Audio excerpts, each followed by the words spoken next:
J'ai entendu quelque chose que j'ai déjà dit, mais je me répète parce que cette semaine-ci. Ça concerne du pays, ça concerne le Togo. Ça concerne le Togo, et le Zaïre. Alors maintenant, je me dis, le Togo et le Zaïre entrent en insurrection. Je parle juste de ça. Togo et le Zaïre entrent en insurrection. Alors le Zaïre, c'est vrai, le Zaïre c'est la RDC. Alors une insurrection, ça veut dire que la population se lève contre le pouvoir. Je pense que je savais pas extrapoler les choses. Je pense que je vais aller sur le projet. Donc je m'arrête là.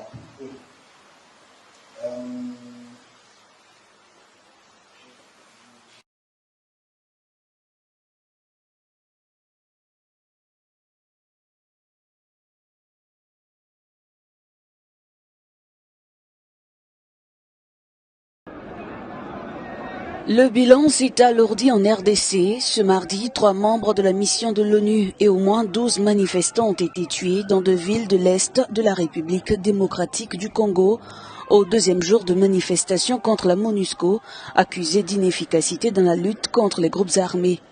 Dans l'après-midi, la situation était toujours très tendue à Butembo, un important carrefour commercial où les activités ont été paralysées. Ce qui vient de se passer ici, un casque bleu de la MONUSCO a tué une personne ici dans leur base et il en a blessé une autre. Nous ne voulons plus d'eux ici. Laissez-les rentrer chez eux.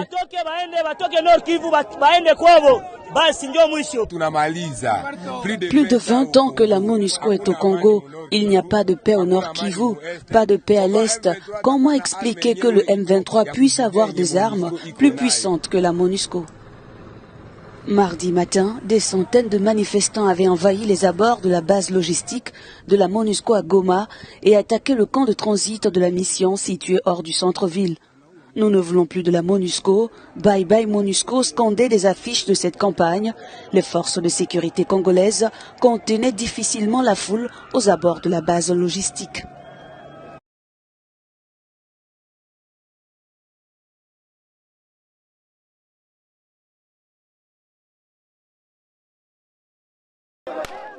De nouveaux affrontements meurtriers se sont produits lors d'une manifestation contre la mission des Nations Unies en République démocratique du Congo.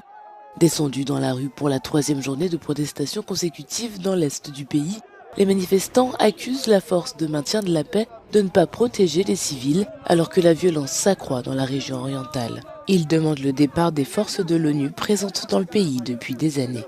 Le Congo, c'est notre patrimoine. Le Congo, c'est pour les Congolais. Et depuis que la MONUSCO est là, la MONUSCO ne fait rien. La population est égorgée du jour au jour. Et pourtant, nous avons une mission de l'ONU pour sécuriser la population. Mais la population est massacrée. La population, on égorge les gens comme des moutons à la présence de cette MONUSCO-là. Quand les casques bleus rentreront chez eux, nous allons nous occuper nous-mêmes des choses.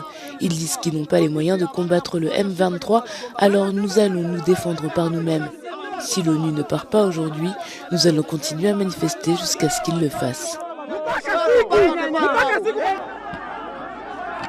L'Est du Congo, riche en minerais, abrite une myriade de groupes rebelles et la sécurité de la région s'est détériorée malgré une année d'opérations d'urgence menée par une force conjointe des armées du Congo et de l'Ouganda.